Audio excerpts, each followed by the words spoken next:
Welcome to episode 5 of Resilient Kids. Resilient Kids is about giving children vision, vitality, and voice based on 3 V's. So I'm joined today by the lovely Jonathan McDonald, and we hope to spend the next 20 minutes exploring whatever comes up for us. And actually, we're talking about celebrating uniqueness. Uniqueness, and thinking about what message would you, if you're watching this today, what message would you like to share with children if you were able to come up here and speak? What would you like to share, or maybe even say to a younger self? So, Jonathan, would you like to introduce yourself? Yes, hi, I'm Jonathan McDonald. I am technically the marketing and sales manager for some talented people, but I am actually a disruptor looking to change the world at every opportunity.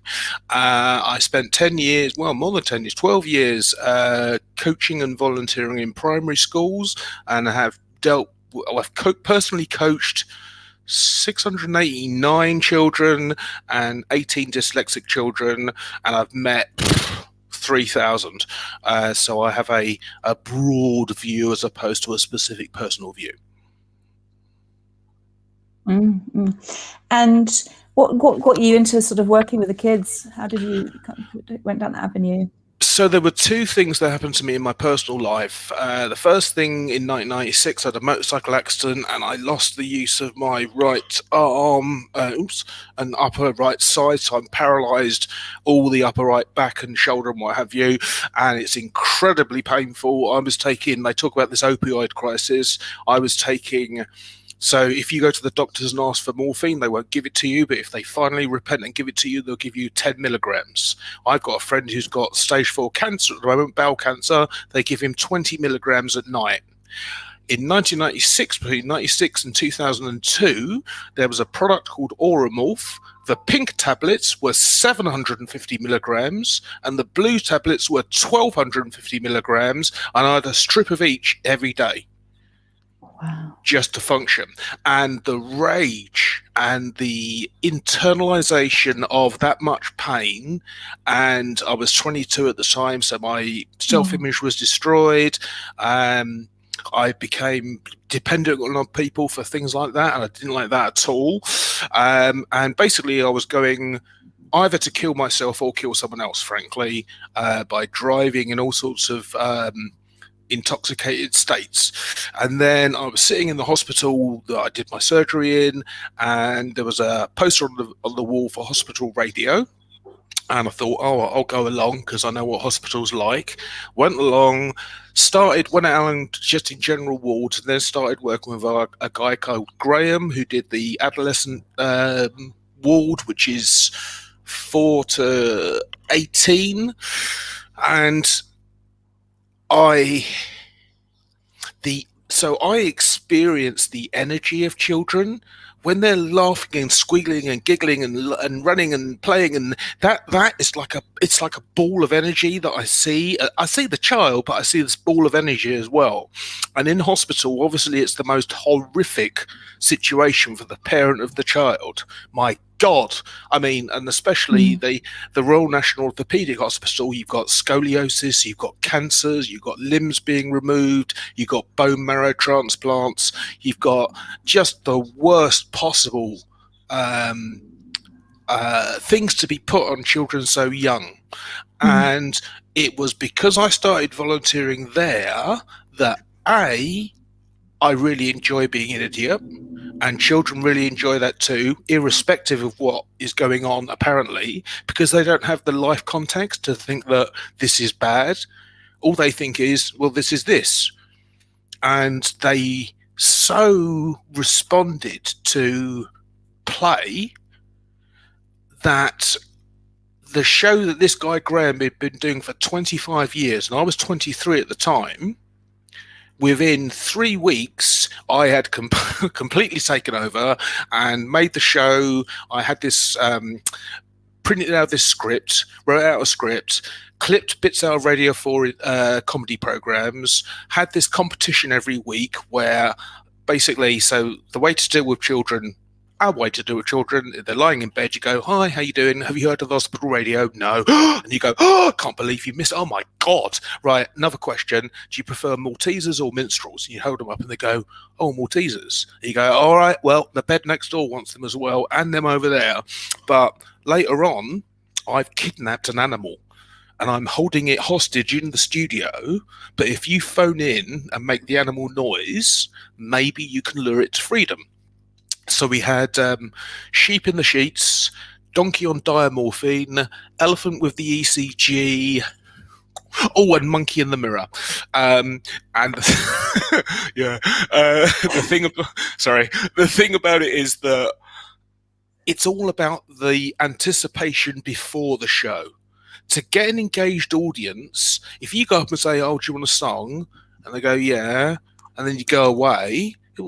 What have you done? You've not created any excitement, any reason to listen, any reason to interact. I saw this work being done and I went, well, how do you know if it's working if the children don't interact with you? You can just be broadcasting. You might as well sit in a box on your own. So everything I did was conceived to attempt to get the children to phone in for these competitions.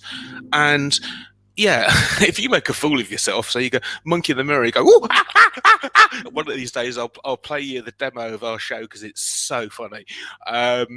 But they love it. They absolutely love it. And you go from bed to bed to bed, and each child in the bed next one be listening and hearing this, oh, what's going on? What's going on? And you change the state. So children that are being cared for, loved, worried about, dealt with anguish in the face of parents because it's so horrible, and to bring the light out in the children was something that's easy for me to do because I like them and they like me. And it was because of what I was able to do for them that I stopped feeling so sorry for myself. And it was that change of focus that allowed me to recover from that situation. And I did hospital radio for 14 years. And I was typically getting 5 to 10 phone calls a week on a Sunday night at 9 o'clock, where this radio station had been around for 60 years and had never had a phone call in ever.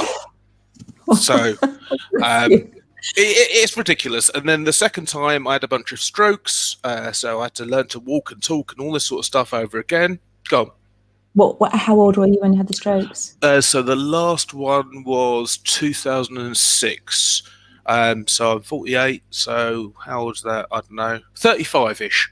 But I had 5 mini strokes and 1 big stroke in the space of 3 years. And essentially I've lost 2 of the arteries in the back of my head. Technically I'm dead twice anyway, and also I'm not here talking to you now because I'm like, ooh, I'm not a ghost, but I have lost 2 of the arteries, the vertebral arteries in the head. So they do an angiogram on you and they stick a tube inside you and see where the blockage is, and you have 2 arteries come at the back of your neck and they join in the middle, and where they join in the middle it's completely blocked.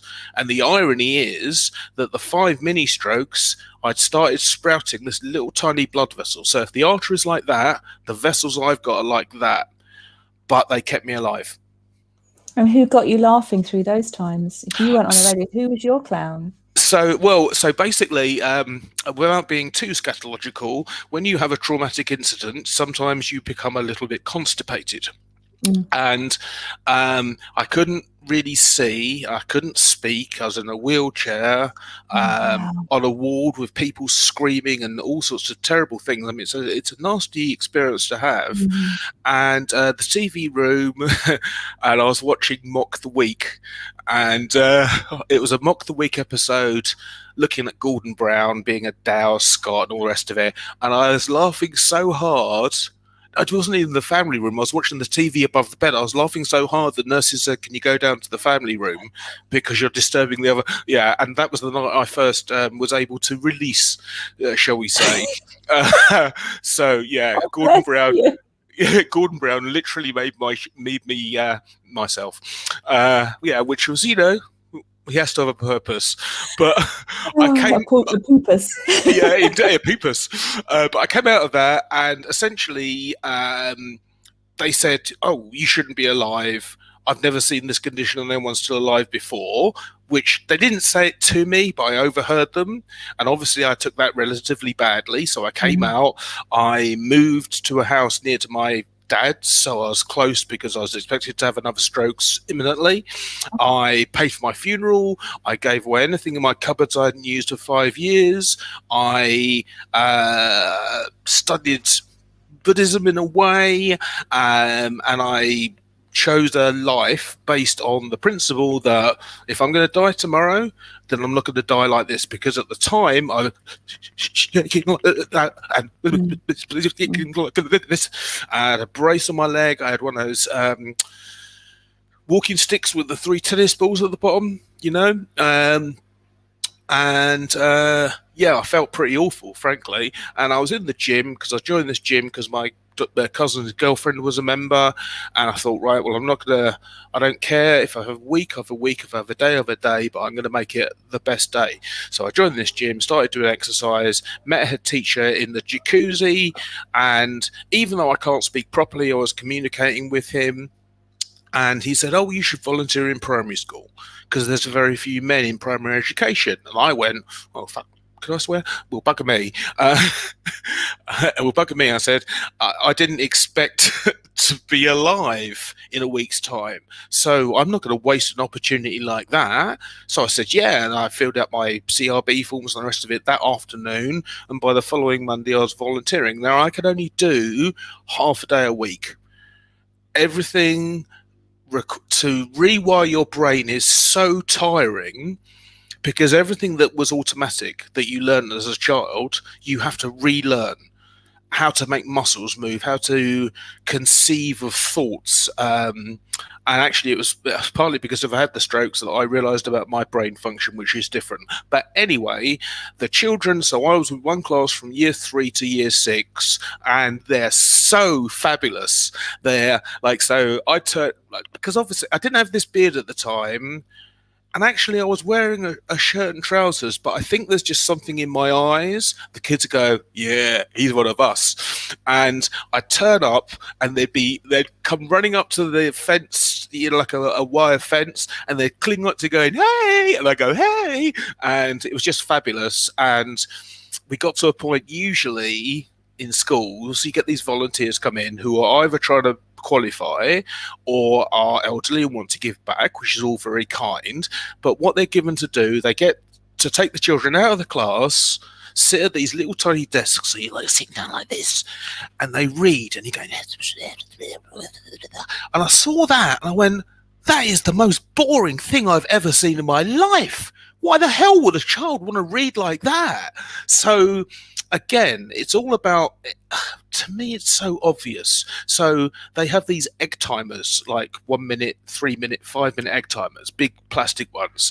So I'd go into the class and the teacher would say, "Who wants to read with Mr. McDonald?" And they'll go, me.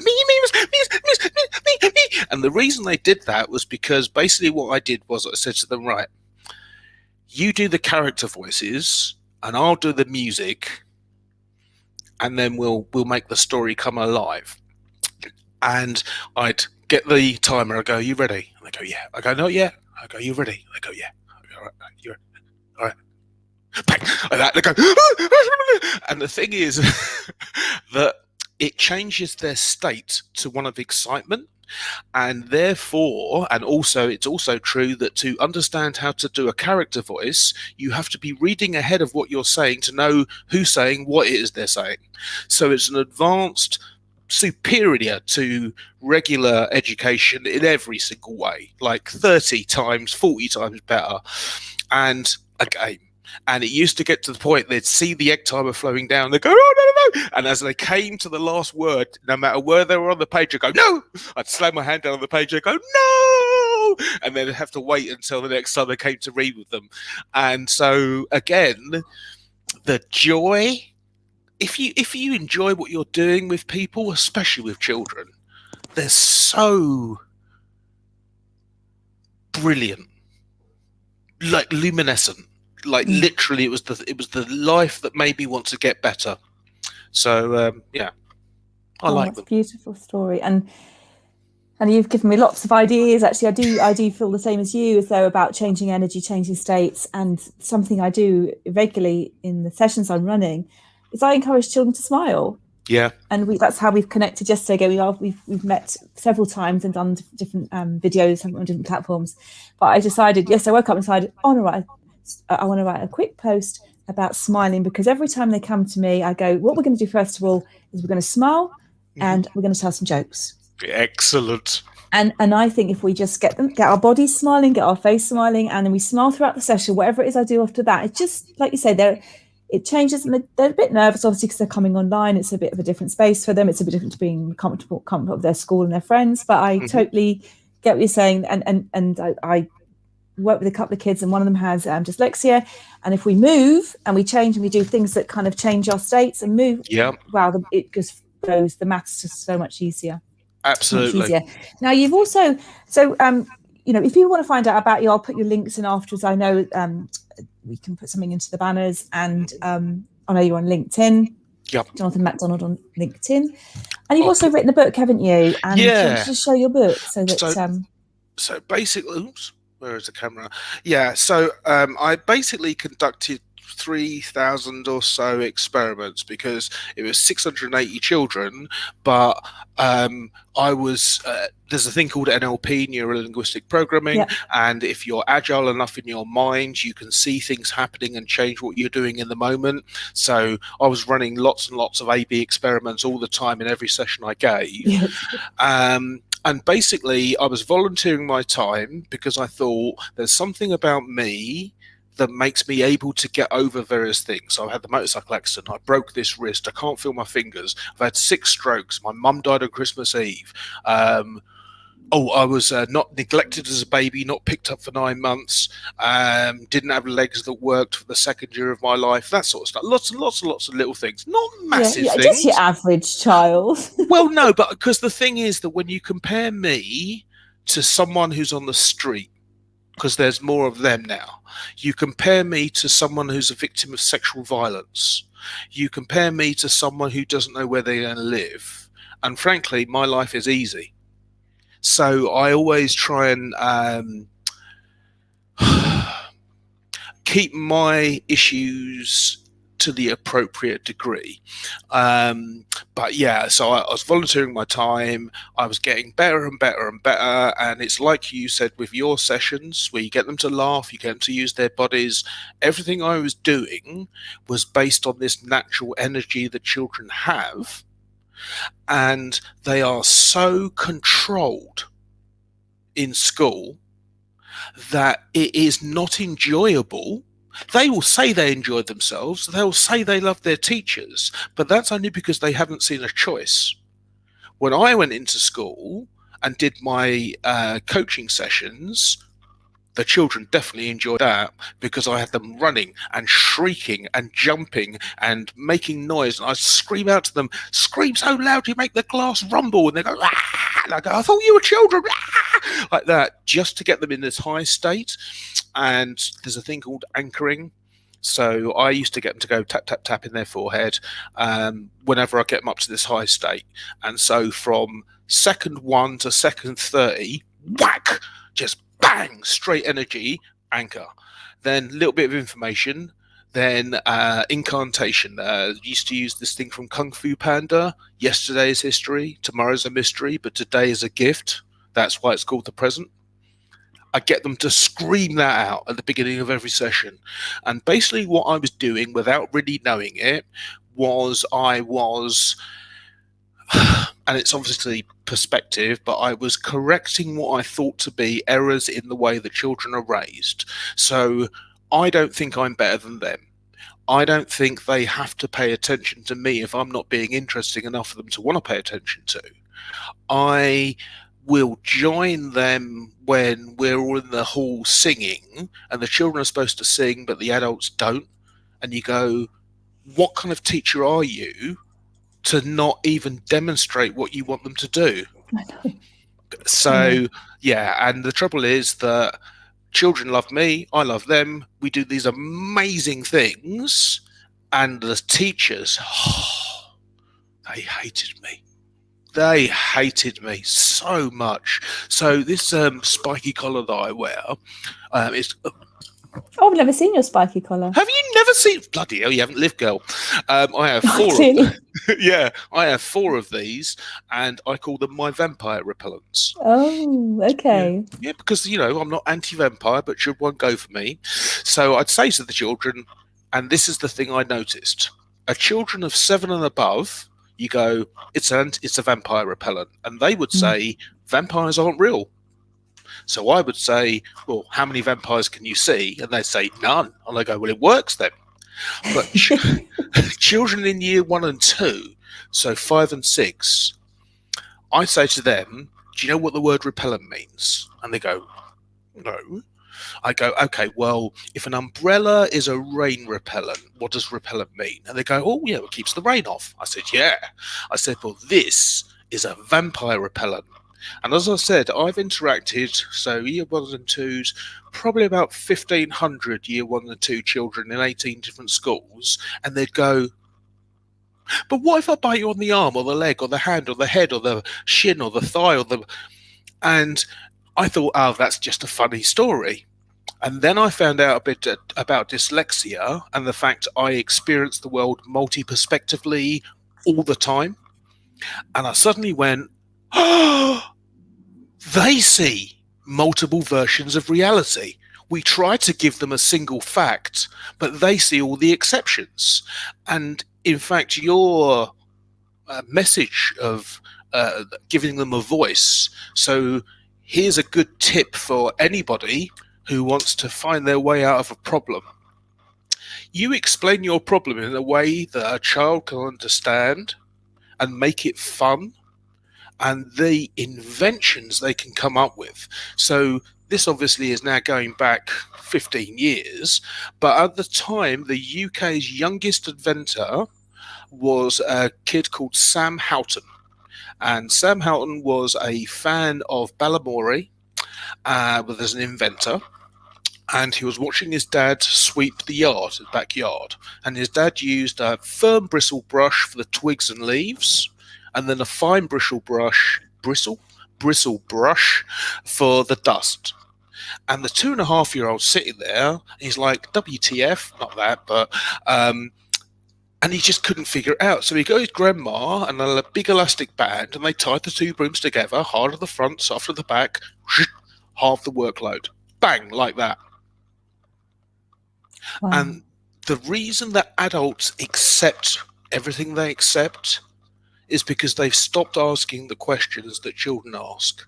And when children ask us questions and we tell them why a thing is the way it is, that isn't truth.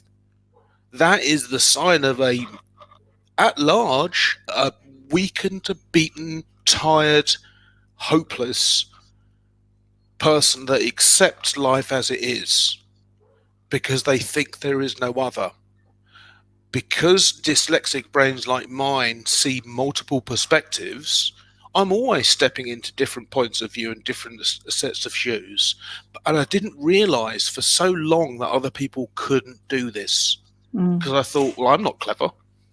Okay, so going back to our title, which was about celebrating uniqueness, I think absolutely you have shared your unique personality and following your own path, following, the unexpectedness of your path, but actually very much overcoming these obstacles that have come in your way and showing your, demonstrating your resilience, shining a light on kids, this is all about, vision, vitality, voice for kids, creating possibilities. It's obviously not kids watching this, it's parents, but the aim is to kind of get together with other adults and share stories that, just create some possibilities for kids and help them, I think through stories they learn very much how other people have got through stuff. Yeah. Let me give you and your viewers a few tips then. So if we take the purpose of the talking, vision, vitality, and voice.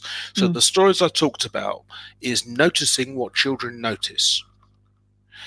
Knowing that children who are clamped down, sat down, being quiet on screens or wherever it is, their bodies are not vital. And if their bodies are not vital, their brains are not vital. Yes, a child will sit and stare at a screen all day long, but they would much rather run around, play, be silly, giggle, fall over and get dirty. And ultimately, if you start paying attention to what children see, and rather than questioning them, question yourself as to why you don't see it, then have the vitality and the voice. It's so important to listen to the voices of children because they see the world in not the blemished way that adults see the world. So there are two very good books that I recommend for all parents. One is called Raising Boys and one is called Raising Girls. They are best-selling books. And one of the tips in raising boys, for example, is that boys, as they approach 9, 10, 11, as they start to get prepubescent, they absolutely hate looking at people in the eye. So a girl child will look in your eyes and have a deep conversation about whatever it might be. A boy will always try and avert his gaze. And so parents, what they do is they go, oh, look at me, you haven't tidied your room, oh, you left a mess in the...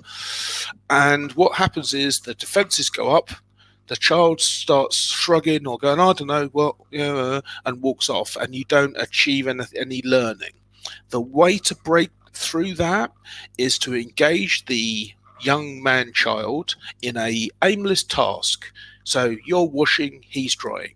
You're laying plates, he's laying cutlery. Yeah. Doesn't You're matter. alongside them. Alongside them, have a chat which is open question based. How are you? Shut up and listen. Because a boy child is not going to be as forthcoming as a girl child, and they need the space to let their words come to them. And that technique, I've used it multiple times when I was coaching, because so black boys, for example, not always, but typically are taught not to look at their elders. But if you want to break down barriers, that's what you do. Okay, I'm just typing up a couple of notes while we say that. Okay, thank you very much, Jonathan. What else can I help you with? Well, I'm going to actually just show your book here, and I'm going to put it into the chat. And yeah, I'm going to wrap up now, actually, because it's 4:30, and it's been a pleasure speaking to you. I've been talking non-stop. I'm sorry. No, it's perfect. It's perfect.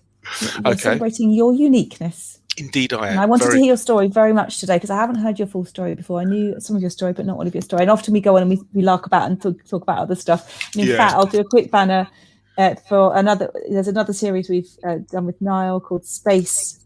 Yeah, I'm actually uploading them. I'm uploading them to our YouTube channel as we speak. And that's some other conversations we're having elsewhere, isn't it? Together. So Thank you very much for watching. If you have been watching and for tuning in to this Resilient Kids episode 5 session with Jonathan McDonald, where we've been celebrating uniqueness and hopefully inspiring your kids to have some change their state with what we've been to be great, to be awesome. Yes. Thank you very much. Thank you, Jonathan. Thank you.